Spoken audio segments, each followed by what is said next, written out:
আসসালামু আলাইকুম রহমতুল্লাহি ওয়া বারাকাতুহু। আলহামদুলিল্লাহি রাব্বিল আলামিন ওয়াসসালাতু ওয়াসসালামু আলা রাসূলিহিল কারীম ওয়া খাতামান নাবিয়্যিন নবিয়্যিনা মুহাম্মদ ওয়া আলা আলিহি ওয়া সাহবিহি আজমাইন।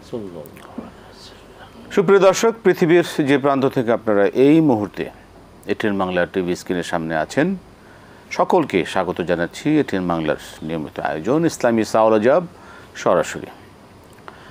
আপনাদের জীবন ঘনিষ্ঠ যে কোনো ধরনের প্রশ্নের ইসলামিক প্রশ্নের জবাব ইসলামিক শরীর আলোকে জানতে আপনি সরাসরি এই আয়োজনে প্রশ্ন করে ফোন করে আপনার প্রশ্নের জবাব জানতে পারবেন। আমি আছি আপনাদের সাথে পুরো অনুষ্ঠান জুড়েই কারি কেম ফিরোজ। প্রিয় দর্শক, আমাদের সাথে আজ উপস্থিত আছেন শেখ আনম রশিদ আহমদ মাদানী হাফিজাহুল্লাহ। আসসালামু আলাইকুম রহমতুল্লাহি ওয়া বারাকাতুহু।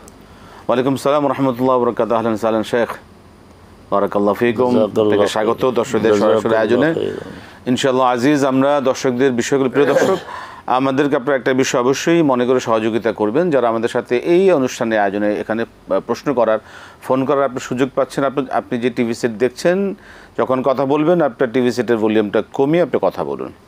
আমরা যাবো আজকের আয়োজনে। এর মধ্যে অনেকেই নক করছেন মাশাআল্লাহ। যে আমরা প্রশ্ন নিচ্ছি, শেখ শুরু করতে পারি ইনশাআল্লাহ। জি, কে আছেন দর্শক বলবেন, বিসমিল্লাহ।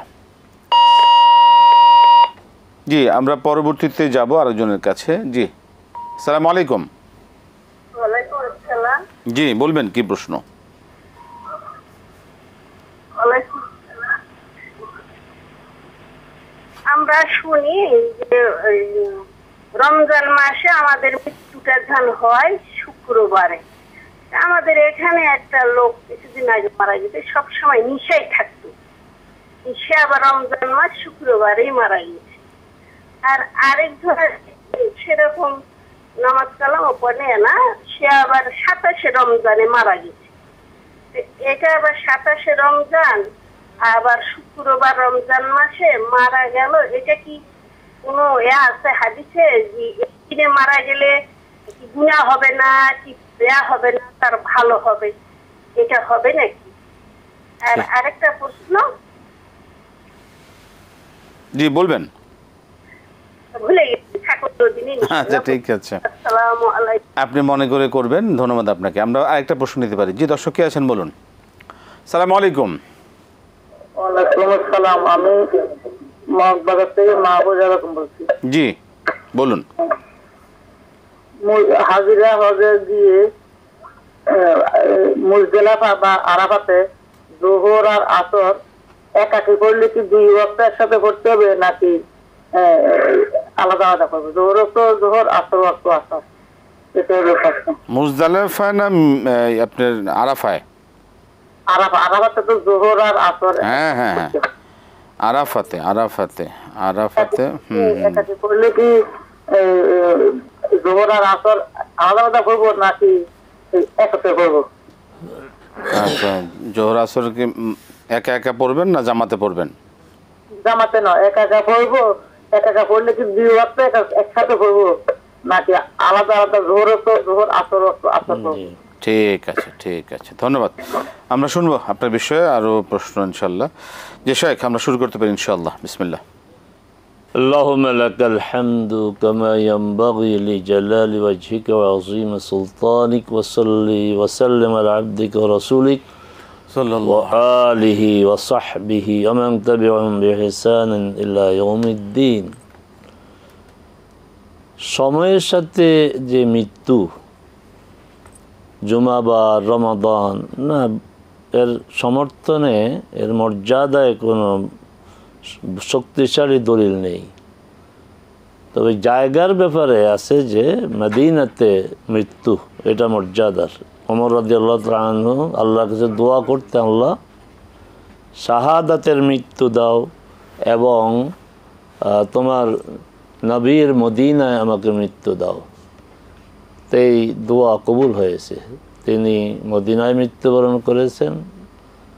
নামাজরত অবস্থায় তাকে ছুরিকাঘাত করা হয়েছে, সেই আঘাতে তার মৃত্যু হয়েছে। তো জুমা বা রমাদান না, এই ধরনের মৃত্যুর মর্যাদা, এটা আবেগের বিষয়, কিন্তু বলিষ্ঠ কোনো প্রমাণ নেই। মুজদালিফা হয়তো ভুল করে বলেছেন, আরাফা। মুজদালিফাও জোহর মাগরিব এশা একসাথে পড়তে হয়। আরাফাতে একা একা পড়লে করণীয় কি? আসলে তো একা পড়ার সুযোগ কোথায়, একা কেন পড়বে? নামিরাতে যারা সলাত আদায় করবে তারা তো জোহর আসর একসাথে পড়বে ইমামের পিছনে মসজিদে নামিরা। নামিরাতে আজান একটি, একামত দুইটি। তাবুতে যারা আছে তারাও জামাতে নামাজ পড়বে, একা একা কেন পড়বে? মহিলারা পুরুষদের যদি মহিলারা আলাদা থাকে, মহিলারা তো একজন ইমাম হয়ে সালাত আদায় করবে, কোনো সমস্যা নাই। তবে সামনে দাঁড়াবে না, প্রথম কাতারের মাঝামাঝি তিনি দাঁড়াবেন। আর আবারও বলছি, একা সালাত আদায়ের কোনো সুযোগই নাই। তারপরেও যদি কেউ পড়তে চায় বা এই ধরনের সমস্যা হয়, তাহলে তিনি দুই রাকাত করে জোহরের সময় এই দুইটি নামাজ সালাত আদায় করবেন। এটি ওই জায়গার সুন্নাহ, 2 ওয়াক্ত একসাথে, 2 ওয়াক্ত একসাথে। জি আলহামদুলিল্লাহ। আমরা শুনলাম দুইটার জবাবে শুনে গেল, আলহামদুলিল্লাহ। হাসান শেখ, মাশাআল্লাহ। জি, আমরা প্রশ্ন নেব। দর্শক বলুন, কে আছেন, কি প্রশ্ন? আসসালামু আলাইকুম। ওয়ালাইকুম আসসালাম ওয়া রাহমাতুল্লাহি ওয়া বারাকাতুহু। হুজুর ভালো আছেন? জি আলহামদুলিল্লাহ। রুবেল সাহেব বলুন, কি প্রশ্ন? আমি নাটোরের লালপুর হুজুর। জি জি জি বলুন। আমার 1 নম্বর প্রশ্ন হচ্ছে, আমি গতবার যদিও শুনেছি এবং হাদিসও করেছি ইনশাআল্লাহ, এই যে আরাফার দিন যে রোজা 9 জিলহজ, এটা আমাদের দেশের জন্য 8 জিলহজ। মাদানী সাহেব উত্তর দিয়েছেন যে 8 জিলহজ আরাফার দিনেই রোজা রাখতে হবে। আমাদের ইমাম সাহেব, অর্থাৎ আপনাদেরই নাম নিতে হচ্ছে, আপনারাই তো দায়িত্ব পালন করেন, তারা বিভ্রান্তি করে আমাদেরকে বলতে না 9 জিলহজ রাখবেন। আমি বললাম যে জানলাম, তারপর হাদিস দেখানোর পরে সে বলতেছে না, এটা 9 জিলহজ। যদি 8 জিলহজ রোজা রাখেন আরাফার দিনে, তাহলে সেহরি খাওয়া শেষ করবেন আমাদের দেশে যখন 7:30 বাজবে, আর ইফতারি করবেন আমাদের দেশে যখন 10টা বাজবে, ওখানে তো মাগরিব হয় তখন 10টার দিকে। এইভাবে করবেন। আমি দিনে সেহরি খাওয়া, রাত্রে ইফতারি করা যাবে? তো মানাতে পারছি না। 2 নম্বর হচ্ছে, একজন আমাকে জানতে চেয়েছে, রাসূল সাল্লাল্লাহু আলাইহি সাল্লাম বিদায় হতে ভাষণ দিয়েছিলেন 2টা জিনিস আঁকড়াই ধরার জন্য, কিতাবুল্লাহ আর কিতাবুস সুন্নাহ। বর্তমানে পীর সাহেব তো এই জুব্বা দিচ্ছে আঁকড়াই ধরার জন্য, কোনটা ঠিক একটু জানার জন্য হচ্ছে, একজন জানতে চেয়েছে আমার কাছে। আসসালামু আলাইকুম। জুব্বার পাগড়ি নাকি? ঠিক আছে, ধন্যবাদ। জি জি জি মোহতারাম।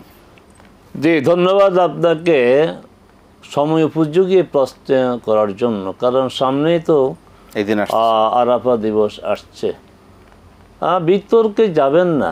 আমাদের ইমাম খতিবরা তাদের মাথায় যেভাবে সেট করা আছে, তারা তাদের ওস্তাদদের থেকে শুনেছেন, মুরব্বীদের কাছ থেকে শুনেছেন, তারা এর বাইরে যেতে চান না। কোরআন সুন্নাহর অবস্থান তাদের কাছে অনেক পরে। আগে হচ্ছে তার উস্তাদ কি বলেছে, তার মুরব্বীরা কি বলেছে, তাদের লেখা কিতাবে কি আছে, এটা আগে।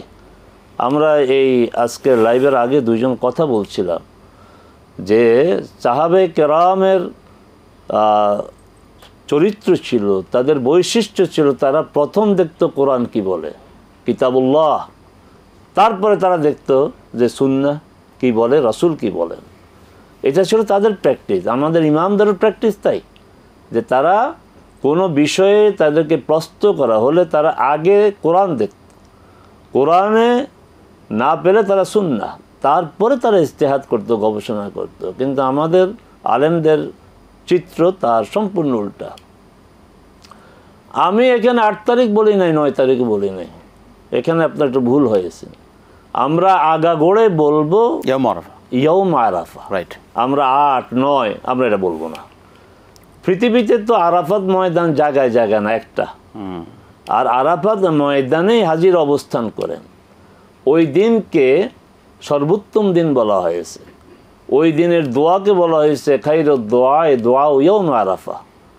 আরাফা দিবসের দোয়া সর্বশ্রেষ্ঠ দোয়া। ওই দিন সম্পর্কে রাসূল বলেছেন, আরাফা দিবসে আল্লাহ যত অধিক সংখ্যক বান্দাকে জাহান্নাম থেকে মুক্তি দেন, আর কোনো দিন এত লোককে জাহান্নাম থেকে মুক্তি দেন না। তাহলে গোটা মর্যাদা হয়েছে আরাফাত ময়দানে হাজিদের অবস্থানকে কেন্দ্র করে। তো এই মর্যাদায় আমরা শরীক হতে চাই। আমরা কিভাবে শরীক হব? তারা ওখানে অবস্থান করছে, আমরা সিয়াম পালন করব, বাস, সহজ সরল কথা। এখানে আপনি এটিএনে বা বিভিন্ন মিডিয়াতে আলেমরা কি বলছে এটাও দলিল না, আপনার ইমাম খতিব যেটা দলিল না। আপনি আগামী 15 জুন শনিবার আরাফাত ময়দানে হাজিগণ অবস্থান করবেন। আমরা অগ্রিম দাওয়াত দিচ্ছি আপনাদেরকে, এটিএন বাংলা, আমরা দিনব্যাপী বাংলায় ধারা বিবরণী আমরা দেব। আর আপনারা একটা ফ্লেভার পাবেন, মনে হয় যেন আমরা আরাফাত ময়দানের কাছাকাছি অবস্থান করছি। আরাফাত ময়দান দেখবেন আর আপনারা এখানে আপনার ইসলামী স্কলারগণ কথা বলবেন, আপনাদের মনের খোরাক হবে ইনশাআল্লাহ, দাওয়াত দিয়ে রাখছি। তা আপনি শুধু এই কথা বলবেন যে ওই মিডিয়াতে যারা কথা বলে এটাও আমার দলিল না, আপনারা বলেন দলিল না। আমি আমার ঘরে যে টিভি, সেই টিভিতে আমি অন করে দেখতেছি আরাফাত ময়দানে আজকে হাজিগণ অবস্থান করছেন। আমি এত ঝামেলায় নাই, হাজিগণ অবস্থান করছেন আজকে। এটি মর্যাদার দিন, এটি জাহান্নাম থেকে মুক্তি পাওয়ার দিন, এটা দোয়া কবুলের দিন। আমি কোনো আলেমের কথা আমি আমলে নেব না, বিতর্কে আমি যাব না। আমি দেখতেছি আরাফাত ময়দানে হাজিগণ অবস্থান করছে, আজকে আমি রোজা রাখবো, এই জন্যই রোজা আছে। আগামীকাল আরাফাত ময়দানে ওই লেবাররা তাদের তাঁবু পরিষ্কার করবে, বাথরুম পরিষ্কার করবে, রাস্তা যে হাজিগণের অবস্থানের কারণে অনেক ময়লা হয়েছে এগুলি পরিষ্কার করবে। ওই দিন আমি কি সিয়াম পালন করে ওই আরাফাত ময়দান পরিষ্কার করা হয়, এটার সাথে কি আমরা একত্র হব নাকি হাজিদের সাথে একত্র হবে? এটা বিবেকের বিষয়। এবং দেখেন রাসূল সাল্লাল্লাহু আলাইহি ওয়াসাল্লাম তারিখ বলেন নাই, সিয়াম ইয়াউম আরাফা, এবং কত মর্যাদা। 1 বছর আগের 1 বছর পরের গুনাহ মাফ হয়ে যাবে এই সিয়ামের মাধ্যমে। আবার মাঝামাঝি একটা কথা আপনি শুনবেন যে 2 দিন, যে ঝামেলা থেকে মাঝে 2 দিন, না না, আরাফাত ময়দানের রোজা 2 দিন রাখলে হবে না। তাহলে আল্লাহ রাসূল একটির কথা বলছেন, একটি রাখতে হবে। আল্লাহ আমাদেরকে এগুলি বুঝার তৌফিক দেন। আমার মনে হয় আপনার দ্বিতীয় প্রশ্ন এসে গিয়েছে এখানে, কিতাবুল্লাহ সুন্নাত রাসূলি, আল্লাহর কিতাব এবং রাসূলের সুন্নাহ, এই দুটিকে আঁকড়ে ধরতে হবে। আর এই দুটিকে আঁকড়ে ধরলেই আমরা অনেক বিরোধ থেকে, মত পার্থক্য থেকে আমরা নিরাপদ থাকতে পারবো। আল্লাহ আমাদেরকে তৌফিক দিন। আমিন আমিন, আল্লাহুম্মা আমিন। জি, আমরা প্রশ্ন নিচ্ছি, দর্শক বলুন কে আছেন, কি প্রশ্ন? আসসালামু আলাইকুম। ওয়া আলাইকুম আসসালাম ওয়া রাহমাতুল্লাহ। জি, আমি হরিপুর ঠাকুরা থেকে কফিলউদ্দিন। আমি কোরবানি বিষয়ে 3টা ছোট ছোট প্রশ্ন করব। বলুন। আমার প্রথম প্রশ্ন হলো, কোরবানি পশু যিনি জবাই করবেন ওনার কি কি যোগ্যতা থাকতে হবে? দ্বিতীয় প্রশ্ন হলো, দোয়াটা পশু জবাইয়ের আগে পড়তে হবে নাকি পরে পড়তে হবে নাকি পড়তে হবে না? আচ্ছা। তৃতীয় প্রশ্ন হলো, জি, যারা শরীকদার হবেন তাদের নাম কি সেখানে উল্লেখ করতে হবে? শরীক উল্লেখ, ঠিক আছে, ধন্যবাদ। আসসালামু আলাইকুম। ওয়ালাইকুম আসসালাম ওয়া রাহমাতুল্লাহি ওয়া বারাকাতুহু। শেখ, আমরা জবাব শুনবো, এর একটা বিরতিতে যেতে হচ্ছে আমাদের। প্রিয় দর্শক, আপনারা দেখছেন ইসলামী সাওয়াল জবাব সরাসরি আয়োজন। সময় হলো একটা ছোট্ট বিরতি নেবার, ফিরছি বিরতির পর আবার ইনশাআল্লাহ আপনাদের সাথে আয়োজনে। আমাদের সাথে থাকবেন ইনশাআল্লাহ। আসসালামু আলাইকুম রহমতুল্লাহি ওয়া বারাকাতুহু। প্রিয় দর্শক, ফিরে এলাম বিরতির পর ইসলামী সাওয়াল জবাব সরাসরি আয়োজনে। আমরা বিরতির আগে যে প্রশ্নগুলো শুনছিলাম কোরবানি নিয়ে, মহতারাম এক এক করে আমরা জবাবগুলি শুনি। প্রথম প্রশ্ন হচ্ছে, যিনি কোরবানির পশু জবাই করবেন তার যোগ্যতা কি কি কি কি? আচ্ছা, প্রথম কথা হচ্ছে যোগ্যতা হচ্ছে যিনি কোরবানি দিবেন, যার কোরবানি তিনি নিজ হাতে জবাই করবেন। এই সুন্নাহটা আমাদের সমাজ থেকে কেন যেন উঠে গেছে। আর উঠে যাওয়ার পিছনে হয়তো অনেকে এখন অসন্তুষ্ট হবেন। ওই যে যিনি জবাই করবেন তিনি একটা পয়সা পান, এবং ধারণাটা কীভাবে প্রতিষ্ঠিত করে দেওয়া হয়েছে যে আলেমরা এই কোরবানি জবাই করলে সওয়াব বেশি হবে। মোটেই না, আপনি একটা সুন্নাহ লঙ্ঘন করছেন। রাসূল সাল্লাল্লাহু আলাইহি সাল্লাম জীবনে যত কোরবানি দিয়েছেন, এমনকি হজের কোরবানি নিজ হাতে জবাই করেছেন। হজের হাদিতে তিনি 100টা উট, 100টি উটের মধ্যে 63টি সংখ্যা কম না, 63টি উট জবাই করা চারটিখানি বিষয় না, তিনি নিজ হাতে করেছেন। বাকিগুলি আলী রাদিয়াল্লাহু তাআলা আনহুকে দায়িত্ব দিয়েছেন। উট ছিল সবগুলি উট। আর কোরবানি উনি দিয়েছেন দুম্বা দিয়ে, খাসি দিয়ে, তিনি নিজে যাবাহা বিয়াদিহি, তিনি নিজ হাতে জবাই করেছেন। কেন আমরা এই সুন্নাহ থেকে বঞ্চিত হই? আমার কোরবানির পশু আমি জবাই করব, আপনার কোরবানির পশু আপনি জবাই করবেন। যোগ্যতা কি দরকার? মুসলিম হওয়া, আর কিছু না। সেখানে কোনো আপনার বিতর্ক দরকার নেই। স্পষ্ট হাদিস, মান ইস্তাকবালা কিবলাতানা ওয়া সাল্লা সালাতানা ওয়া আকালা যাবিহাতানা, মানে মুসলিম হওয়ার জন্য, মুসলিম জামাতের সদস্য হওয়ার জন্য এই তিনটাই বৈশিষ্ট্য, যে আমাদের কেবলাকে কেবলা মানে, এবং আমাদের সলাতের মতো সলাত আদায় করে, এবং আমাদের জবাই করা পশু খায়। অতএব একজন মুসলিম জবাই করবে, এটাই যোগ্যতা, আর বিশেষ কোনো যোগ্যতার প্রয়োজন নেই। তারপর দ্বিতীয় প্রশ্ন কি ছিল? দ্বিতীয় প্রশ্ন, ইন্নী ওয়াজহাতু কি দোয়াটা কি? এটা আগেই পড়বেন, এটা পড়তে হবে এমন না, পড়া ভালো। তবে বিসমিল্লাহি আল্লাহু আকবার, রাসূল সাল্লাল্লাহু আলাইহি ওয়াসাল্লাম সবসময় বিসমিল্লাহি আল্লাহু আকবার বলেই তিনি জবাই করতেন, এটা বলতে হবে। তারপর নাম উল্লেখ, নাম তো নিয়তের মধ্যে আছে। নাম এভাবে পড়ে পড়ে নাম বলার কোনো প্রয়োজন, আমাদের দেশে একটা ফর্দ বানায় 7 ভাগের, 7 জনের নাম বলে, কোনো প্রয়োজন নেই। কোরবানি দেওয়ার সিদ্ধান্ত নিয়েছে, নিয়ত করেছে, বাস তার নিয়তের কার্যকারিতা শুরু হয়ে গিয়েছে। আহসান, মাশাআল্লাহ। আমরা যাব পরবর্তী প্রশ্ন। জি দর্শক বলুন। দুঃখিত, লাইনটা নিতে পারলাম না আমরা। জি, পরবর্তী প্রশ্নে যাব। কে আছেন দর্শক, বলুন কি প্রশ্ন আপনার? জি, আসসালামু আলাইকুম। ওয়ালাইকুম আসসালাম ওয়া রাহমাতুল্লাহ। জি, আমি জানতে চাইছি, আমি তো মুসলিম ওই বইটা ফলো করি, সকালে আবার সন্ধ্যায় লেখা আছে, সকাল এবং সন্ধ্যা, কিন্তু আমি এই পড়তেছি ফজরের পরে এবং আসরের পরে। এটা ঠিক আছে, আমার কোন সময় পর্যন্ত এটা শেষ করা যাবে? হয়তো আসরেরটা কি মাগরিবের আগে শেষ করবো, না মাগরিবের পরও শেষ করা যাবে? যেমন তাসবিহ গুলো আছে, নবী সাল্লাল্লাহু আলাইহি ওয়াসাল্লামের কতগুলা দোয়া আছে, বুঝছেন, এগুলা। এখন এগুলো আমি যেভাবে পড়ছি, যেটা ঠিক আছে কিনা, না অন্য কোনো আছে, বিষয় আছে। আরেকটা কথা, তাকবীরটা, এই যে এখন যে তাকবীরটা চলতেছে, তাকবীরটা কি সারাদিনই দেবো, নাকি শুধু ফরজ নামাজের পরে দেবো? আর হুজুর যাতে তাকবীর করতে বলে, আমি আর কি একটু শুনতাম। এই হলো 2 নম্বর প্রশ্ন। 3 নম্বর প্রশ্ন, হুজুর নবী সাল্লাল্লাহু আলাইহি ওয়াসাল্লামকে স্মরণ করার মতো সবসময় যে কোন দরুদ আমি পড়তে পারি, নবীকে স্মরণ করার জন্য কোন দরুদ আমি পড়তে পারি? ঠিক আছে, জি ধন্যবাদ। জি ধন্যবাদ, আমরা শুনবো। জি মোহতারাম। হিসনুল মুসলিম সহিহ হাদিস নির্ভর একটি দোয়ার কিতাব, আপনি পড়েন ভালো। সকাল সন্ধ্যায়, ফজরের পর বলছেন, আসরের পর বলছেন, ঠিক আছে।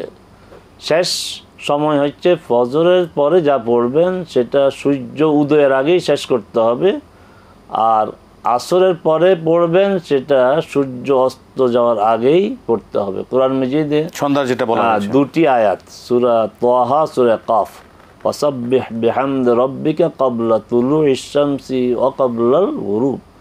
তাহলে সূর্য উদয়ের আগে আর সূর্য অস্ত যাওয়ার আগে। সূর্য উদয়ের আগে সকাল শেষ, সূর্য অস্ত যাওয়ার আগে সন্ধ্যা শেষ। তাকবীর, ভালো প্রশ্ন করেছেন আপনি। এই একটা সুন্নাহ আমাদের দেশে মৃত, অনেক সুন্নাহ আমাদের দেশে মরে গিয়েছে, এগুলি জীবিত করতে হবে, এবং জীবিত করার জন্য আলেমদের ভূমিকা রাখতে হবে, বেশি বেশি করে বলতে হবে। আমাদের দেশে প্রচলন হচ্ছে 9 তারিখ ফজর থেকে প্রতি ফরজ সালাতের পরে তাকবীর বলা হয়। হ্যাঁ, এটা পড়তে হবে, ঠিকই আছে।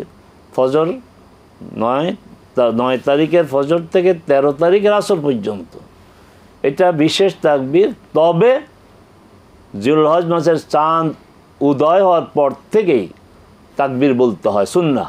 এটা সাধারণ তাকবীর। এই তাকবীর যখনই মনে হবে তখনই পড়বেন, সারাদিন সারাক্ষণ পড়া জরুরি না, যখনই মনে হয় তখনই পড়বেন, এটা সুন্নাহ। এই সুন্নাহটা আমরা ভালোভাবে অনুশীলন করি, এই সুন্নাহটাকে আমরা আবার মানে পুনরুদ্ধার করি, সওয়াব হবে। যখনই সুযোগ পাবেন, যখনই সুযোগ হবে, যখন সুবিধা হবে তখন পড়বেন। এটা সাধারণ তাকবীর জিল্লাজ মাসের চাঁদ উদয় হওয়ার পর থেকে নিয়ে। আর ওইটা হচ্ছে বিশেষ তাকবীর 9 তারিখ ফজরের পর থেকে 13 তারিখ আসর পর্যন্ত। সেটা কি ওয়াজিব বা না, ওয়াজিব কোনো না, বান্ডিক কিছু আছে? এটা মর্যাদা সম্পন্ন সুন্নাহ, সুন্নাহর মধ্যেই এটা সীমাবদ্ধ, কিন্তু এটার বিশেষ গুরুত্ব রয়েছে। আরেকটা কি প্রশ্ন? এটা ছিল নবী সাল্লাল্লাহু আলাইহি ওয়াসাল্লামকে ছোট দুরূদের মাধ্যমে কিভাবে সারাদিন স্মরণ করতে পারি? আসলে সবচেয়ে উত্তম দূরত্ব ওইটাই যেটা আমরা সলাতে পড়ি। আর সংক্ষেপে যদি আমরা সলাত রাসূল সাল্লাল্লাহু আলাইহি ওয়াসাল্লামকে সলাত ও সালাম দিতে চাই, তো যেহেতু আল্লাহ সুবহানাহু ওয়া তাআলা আমাদেরকে বলছেন ইয়া আইয়ুহাল্লাযীনা আমানু সাল্লু আলাইহি ওয়া সাল্লিমু তাসলিমা, তাহলে সলাত এবং সালাম, তাহলে এইভাবে আমরা বলতে পারি আল্লাহুম্মা সাল্লি ওয়া সাল্লিম আলা মুহাম্মদ, এইভাবে পড়তে পারি, আলা রাসূলিল্লাহ। জি, আহসান। অথবা আল্লাহুম্মা সাল্লি ওয়া সাল্লিম আলা রাসূলিল্লাহ। সুবহানাল্লাহ বিহামদি। জি, আল্লাহুম্মা সাল্লি ওয়া সাল্লিম আলা রাসূলিল্লাহ। আলহামদুলিল্লাহ। আমরা যাব পরবর্তী প্রশ্ন। দর্শক বলুন। আসসালামু আলাইকুম। ওয়ালাইকুম আসসালাম। জি, আমি তো জানতে চাচ্ছিলাম আরাফার দিন রোজাটা থাকতে হবে, কত তারিখ দিন রাত্রে খানা খাবো? আচ্ছা আচ্ছা আচ্ছা আচ্ছা, ঠিক আছে, আমরা বলে দিচ্ছি, আবারও বলে দেবেন ইনশাআল্লাহ। আমাদের দেশে কত তারিখ দিন রাত্রে খাবো? আচ্ছা, ঠিক আছে। ওয়ালাইকুম সালাম। মোহতারাম, আরাফার দিবসের রোজাটা আসলে উনি একটু শুনতে সমস্যা হয়েছে। এটা মানে স্পেসিফিক কবে রাখবেন, জি, সেটা কবে খেতে হবে সাহারি? জি, ভালো হয়েছে আপনি প্রশ্ন করেছেন, আমাদের শ্রোতারা আবার ভালো করেই শুনবে। সেটা হচ্ছে আগামী 15 জুন শনিবার আরাফাত ময়দানে হাজিগণ একত্রিত হবেন। আরাফাত ময়দানে তারা অবস্থান করবেন, তারা দোয়া করবেন, জিকির করবেন, কান্নাকাটি করে তাদের আল্লাহর কাছে তারা ক্ষমা চাইবেন। খুবই মর্যাদার দিন, আমরা তাদের সাথে শরীক হব ওই দিন সিয়ামের মাধ্যমে। আমরা আগামী 15 জুন শনিবার রোজা রাখব, এটা আরাফার রোজা, এবং সাহারি খাবো আমরা জুমাবার রাত্রে। এখানে আরেকটা প্রসঙ্গ, আমাদের একজন প্রশ্নকারী বলেছিলেন যে ইমাম সাহেব তাকে রাগ করে বলেন তাহলে সৌদি আরবের সাথে সেহরি খাবেন, সৌদি আরবের সাথে ইফতার করেন। এটা একটা মূর্খতা। উনি আলেম হইলেও আমি বলবো এটা অজ্ঞতা সুলভ মূর্খতার কথা, জাহেলিয়াতের কথা এটা। কারণ ইসলামের যে ইবাদতগুলো শুধু মাস নির্ধারণ হবে চাঁদের মাধ্যমে, আর বাকি সব হচ্ছে সূর্যের হিসাব অনুযায়ী। আমরা ফজর পড়ব আমাদের দেশে সূর্য উদয়ের আগে, আমরা মাগরিব পড়ব আমাদের দেশে সূর্য অস্ত যাওয়ার পর, এবং পৃথিবীর সকল দেশের মুসলমানরা তাই করে। আমেরিকার মুসলিমরা ফজর পড়ে তাদের দেশে সূর্য উদয়ের আগে, মাগরিব পড়ে তাদের দেশে সূর্য অস্ত যাওয়ার আগে। অতএব আমাদের সেহরি হবে আমাদের দেশের সময় অনুযায়ী, আমাদের ইফতার হবে আমাদের দেশের সময় অনুযায়ী। এগুলি আপনার একাডেমিক কথা না, এগুলি চরম মূর্খতা, অজ্ঞতা। তারা বলে যে সৌদি আরবের সাথে আমরা তাহলে সেহরি খাবো, সৌদি আরবের সাথে টাইম অনুযায়ী ইফতার করবো না, এই কথা সঠিক না, একটু গোড়ামি এগুলো। জি, আমরা জি, আসসালামু আলাইকুম। দর্শক বলুন। ওয়ালাইকুম আসসালাম ওয়া রাহমাতুল্লাহ। হুজুর, আমি কিছু প্রশ্ন করব। জি বলুন। শুনতে পাচ্ছেন? জি শুনছি, বলুন। আমার ওই যে আমাদের আর কি আগে আমাদের অর্থনৈতিক অবস্থা ভালো ছিল, আমার হাজবেন্ডকে কুরবানি দিতেন মানে নিজের টাকা দিয়ে। এখন আমাদের আর্থিক অবস্থা অত ভালো না, যার জন্য আমার শ্বশুর বাড়ির মানে অন্যান্য সদস্য যারা বড় বড় পদে জব করে ওরা টাকা পাঠায়, বুঝছেন, ওই কুরবানির জন্য। তো ওই কুরবানি আমরা 7 ভাগেই দেওয়া হয়। কিন্তু আমার প্রশ্ন যে আমার ছোটবেলায় দেখছি আমরা মানে আমার আব্বা বিয়ের মারা গেছেন, মানে উনি কুরবানি দিয়ে তারপর কুরবানির প্রথম মাংস যখন রান্না করা হচ্ছে তখন খাওয়ার পরে তখন উনি খাইছেন। এর এক পর্যন্ত এক ধরনের রোজাই রাখতো। এখন ভাগে অন্যের টাকায় আমিও কি এই ধরনের কাজ করবো? আর রোজা রাখাই লাগবে 1 তারিখ থেকে 9 তারিখ পর্যন্ত? আসলে মানে কোনো মানুষকে কাফের বা মুনাফেক বলা একটু তুমি মানে আমাকে অনেক একদিন খুব আঘাত পাইছে, আমাকে বলছে আপনি তো মুনাফেক। এটা কি বলা কি ঠিক আছে? কাফের বা মুনাফেক কোন মুসলমানকে বললে? এটা একটু জানাবেন। আসসালামু আলাইকুম। জি মোহতারাম, মোহতারাম আমরা আসবো জিস্টটাকে জি আমি জিস্ট আমরা শুনবো, কিন্তু এর আগে একটা বিরতিতে যেতে হচ্ছে ইনশাল্লাহ। প্রিয় দর্শক, আপনারা দেখছেন ইসলামী আলোচনা সরাসরি আয়োজন। সময় হলে একটি ছোট্ট বিরতি নেবার, ফিরছি বিরতির পর আবার ইনশাল্লাহ আপনাদের সাথে আয়োজনে। আমাদের সাথে থাকুন ইনশাআল্লাহ। এই অন্যের টাকা কোরবানি করবে, সেই ক্ষেত্রে কি আমরা কি ওই রোজাকে রেখেই যাব? 10 রোজা রাখতে হবে কি না? এই কোনটা কালকে করছিল? একই প্রশ্ন বারবার। না আমি ছিলাম না তো কালকে। হ্যাঁ না জি আসসালামু আলাইকুম রহমতুল্লাহ বরকাত। প্রিয় দর্শক, ফিরে এলাম বিরতির পর ইসলামী আলোচনা সরাসরি আয়োজনে। জি আমরা যে প্রশ্ন শুনছিলাম যে মোহতারাম, যে অন্যের টাকা যদি কোরবানি করতে হয় সেই ক্ষেত্রে কি আমাদেরকে সেই সুন্নাহ মতনই কি আমাদের চলতে হবে, যে প্রথম গোশত দিয়ে রোজা ভাঙ্গা বা কিছু না খাওয়া, এই বিষয়টা? এখানে আপনার প্রশ্নের দুটি অংশ। একটা হচ্ছে আপনি এখন কোরবানি দিচ্ছেন না, আপনার সেই সামর্থ্য নাই, আগে দিয়েছেন সামর্থ্য ছিল, এত বিস্তারিত কথা না বলে ভালো, কারণ আমাদের সময়টা খুবই মূল্যবান, অনেকে অপেক্ষায় থাকেন। আপনি যদি প্রশ্ন বড় করেন তাহলে অনেকে অন্য বঞ্চিত হয়, অন্যকে বঞ্চিত করা তো ঠিক না, ছোট্ট করে প্রশ্ন করবেন। অন্যে আপনাকে টাকা দেয়, আপনি কোরবানি দেন, ওইটা তো সুন্নাহ। ওই কোরবানির গোশত দিয়েই আপনি প্রথম খাবার খাবেন, হ্যাঁ এটা করতে পারেন, এটা সুন্নাহ, এটা আপনার করাটা ভালো। আর ওই জিলহজ মাসের যে প্রথম যে 10 দিন না 9 দিন রোজা রাখা, এটার সাথে কোরবানির কোনো সম্পর্ক নেই। এটা রসুল সাল্লাল্লাহু আলাইহি সাল্লাম রাখতেন, এটা খুবই মর্যাদার। এটা আমাদের এবার যারা রেখেছেন আল্লাহ তাদেরকে যে কয়েকটা রেখেছেন কবুল করুন, বাকিগুলি করার তৌফিক দিন। আর আমরা যারা শুনলাম, আমরা সিদ্ধান্ত নেব আগামী বছর আমরা যদি বেঁচে থাকি, আমরা এই 9টি রোজা আমরা একাধারে ইনশাআল্লাহ থাকবো। জি ইনশাআল্লাহ। কাউকে কাফের বলা বা মুনাফিক বলা, এটা কি আসলে? না না, বলা যাবে না। কাউকে যদি কাফের বলা হয়, রাসূল সাল্লাল্লাহু আলাইহি ওয়াসাল্লাম বলেছেন, সে যদি কাফের না হয় তাহলে কাফের শব্দটা তার দিকে ফিরে আসে, মানে সে নিজে কাফের হয়ে যায় না। এইভাবে এক মুমিন আর এক মুমিনকে ফাসিক কাফের বলতে পারে না, মুনাফিক বলতে পারে না, উচিত না। জি আমরা যাব প্রশ্নে। জি দর্শক বলুন। আসসালামু আলাইকুম। আসসালামু আলাইকুম। ওয়ালাইকুম সালাম রহমতুল্লাহ। জি হুজুর, আমি একটা প্রশ্ন করতেছি। বলুন বলুন। যে এক নম্বর প্রশ্ন হচ্ছে হুজুর, ওই যে আরাফার রোজা তো আমরা 9 তারিখ বুঝলাম, কিন্তু এখনো মুহররমের সময় যেহেতু আমরা একটা রোজা রাখি না, তা আমি যদি মনে করি যে একটা রোজা রাখবো না, 8 তারিখে রাখবো, 9 তারিখে রাখবো, তাহলে ঠিক আছে কিনা? ঠিক আছে, ধন্যবাদ। একটা প্রশ্ন হলো হুজুর, যে সুবহানাল্লাহি ওয়া বিহামদিহি আর একটা জিকির, একটা হচ্ছে সুবহানাল্লাহি ওয়া বিহামদিহি সুবহানাল্লাহিল আযীম, দুইটা কি আলাদা আলাদা কিনা বা কখন করতে হবে? আরেকটা হুজুর, আরেকটা প্রশ্ন হলো যে জি বলুন। যে একটা প্রশ্ন হলো যে কেউ যদি মেক্সি বা শাড়ি পরে পা পর্যন্ত ঘুরে রাখে আর উপরে ছোট একটা হিজাব পরলো, মানে হাত পা ঘোরার মতো, তাহলে 2 অংশ দিয়ে মানে পুরা শরীর ঢাকতো, তাহলে নামাজ হবে কিনা লং হিজাব ছাড়া? আচ্ছা ঠিক আছে, নামাজ হবে। ধন্যবাদ। ওয়ালাইকুম সালাম রহমতুল্লাহ। জি মহতারাম। হ্যাঁ, যেহেতু সামনে আরাফা দিবস, আরাফার সিয়াম বিষয়ে প্রশ্ন আসতেছে, ভালো, আমরা এর মাধ্যমে সতর্ক সচেতন হব। না, আরাফা দিবসের সিয়াম একটা, আল্লাহ রসুল একটা বলেছেন। 2টা বলা মানে নিজে শরিয়ার একটা বিধান চালু করা, নিজে শরিয়ার কোনো বিধান চালু করা, নামাজ না পড়া, হারাম কাজ করার চেয়েও বড় অপরাধ, বড় অপরাধ, এটা খেয়াল রাখতে হবে। আরাফা দিবসের রোজা একটাই আমরা রাখবো, সেটা আগামী 15 জুন শনিবার ইনশাআল্লাহ। আর কি প্রশ্ন? সুবহানাল্লাহ বিহামদি, সুবহানাল্লাহ বিহামদিহি আলাদা, সুবহানাল্লাহ বিহামদি সুবহানাল্লাহিল আযীম আলাদা তাসবিহ। সুবহানাল্লাহ বিহামদিহির সিলেবাস আছে, সকালে 100, সন্ধ্যায় 100।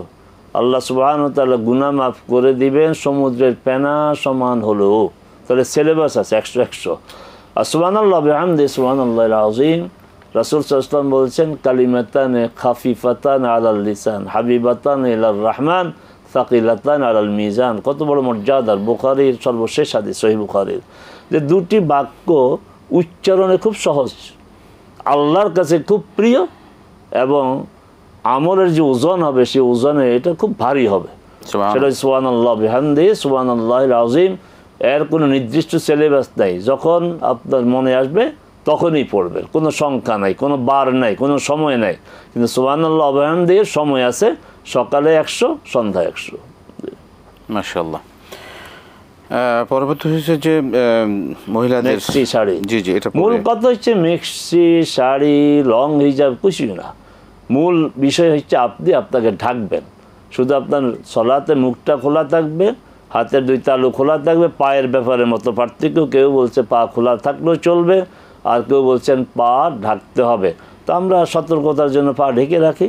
আপনার পুরা দেহ যেভাবে আবৃত হয় সেইভাবে আপনি আবৃত করবেন। যদি শাড়ি দিয়ে হয় হবে, মেক্সি দিয়ে করলে মেক্সি, বোরকা হলে বোরকা, লং হিজাব হলে লং হিজাব। মূল বিষয় হচ্ছে আপনার আপাদ মস্তক আপনার ঢাকতে হবে। চমৎকার, আহসান, মাশাআল্লাহ। আমরা যাচ্ছি পরবর্তী প্রশ্নের কাছে। দর্শক বলুন। আসসালামু আলাইকুম। ওয়ালাইকুম সালাম ওয়া রাহমাতুল্লাহি ওয়া বারাকাতুহু। হুজুর, আমি ধরমপাশা নগর থেকে ইনুস বলছি। ইনুস সাহেব বলুন। হুজুর, আমার 3টে প্রশ্ন। প্রথম প্রশ্ন হলো, রাসূল সাল্লাল্লাহু আলাইহি সাল্লাম বলেন যে আরাফাতের দিবসের দিন আল্লাহ রাব্বুল আলামিন সর্বোচ্চ সংখ্যক বান্দাকে এই জাহান্নামের আগুন থেকে মুক্তি দিয়ে থাকেন। এটা কি সহিহ হাদিস? জি। আর 2 নম্বর প্রশ্ন হলো হুজুর, যে ঈদের জামাত এই কোনো কারণ ব্যতীত মসজিদে পড়া মাসি, এরপরে আমাদের দেশে 95 মসজিদে কোনো কারণ ছাড়াই মসজিদে ঈদের নামাজ পড়া হয়, এই ব্যাপারে কি বলবেন? আচ্ছা। আর 3 নম্বর প্রশ্ন হলো হুজুর, যে এই যে আপনাদের মাধ্যমে বিভিন্ন মাত্রা মাসায়াত এবং এই আল্লাহ রাসূলের জীবনে করতে কিভাবে লাভ করা যাবে সেগুলি জানতে পারি, আল্লাহ রাসূলের মাহাত্ম্য জানতে পারি। আপনারা যে কাজটা করছেন সেটা কি এই মানে সদকা জারিয়া নয় কি? ঠিক আছে, জি, আলহামদুলিল্লাহ। জি মোহতারাম, আমরা জি শুনুন। হ্যাঁ, রাসূল সাল্লাল্লাহু আলাইহি ওয়াসাল্লাম বলেছেন আরাফা দিবসে সর্বাধিক সংখ্যক বান্দাকে আল্লাহ জাহান্নাম থেকে মুক্তি দেন। ইউনুস সাহেব, আমরা তো আজকে এই হাদিস কয়েকবার বলেছি। হ্যাঁ, হাদিসটি সহিহ হাদিস, বিশুদ্ধ হাদিস। ঈদের জামাত রাসূল সাল্লাল্লাহু আলাইহি ওয়াসাল্লাম কোনো কারণ ছাড়া তিনি মসজিদে নববীতে পড়েন নাই, সবসময় মাঠেই পড়তেন। এবং ঈদের জামাতের ব্যাপারে রাসূল সাল্লাল্লাহু আলাইহি ওয়াসাল্লাম সবসময় যে শব্দটা ব্যবহার করে, মুসাল্লা মানে মাঠ, মাঠেই ঈদের জামাত পড়া সুন্নাহ। কোনো ওজর ছাড়া, কোনো কারণ ছাড়া মাঠে না পড়ে মসজিদে পড়ে, এটা সুন্নাহ পরিপন্থী। আমি শরীয়তে ফিকহের পরিভাষায় মাকরুহ ইত্যাদি বলবো না, বলবো এটা সুন্নাহ পরিপন্থী। আর হ্যাঁ, আমরা যে কাজটি করছি এটিএন বাংলা, আলহামদুলিল্লাহ ইসলামী প্রোগ্রামের সবচেয়ে বেশি সময় দেয় এটিএন বাংলা। আমরা এখান থেকে যে কথা বলছি কোরআন সুন্নাহর আলোকে, অবশ্যই সদকা জারিয়া। আপনারা যা শুনছেন, আমল করছেন, আরেকজনকে বলতেছেন, এটা অবশ্যই সদকা জারিয়া। আল্লাহ কবুল করুন আমাদের এই প্রচেষ্টা। আমিন। শেখ, আমরা শেষ করতে হচ্ছে। আপনাকে অসংখ্য ধন্যবাদ। জাযাকাল্লাহু খায়রাল জাযা, বারাকাল্লাহু ফীকুম, হায়াকাল্লাহ, মাশাআল্লাহ। প্রিয় দর্শক, আমরা শুনছিলাম আপনাদের মূল্যবান প্রশ্নের আলোকে আমাদের জীবনগুলো কীভাবে আমরা সাজাতে পারি, শিরক বিদআত মুক্ত হয়ে সহিহ ইবাদত আমরা করতে পারি। আল্লাহ আমাদেরকে কবুল করুন। আজকে শেষ করছি, বিদায় নিচ্ছি। আসসালামু আলাইকুম ওয়া রাহমাতুল্লাহি ওয়া বারাকাতুহু।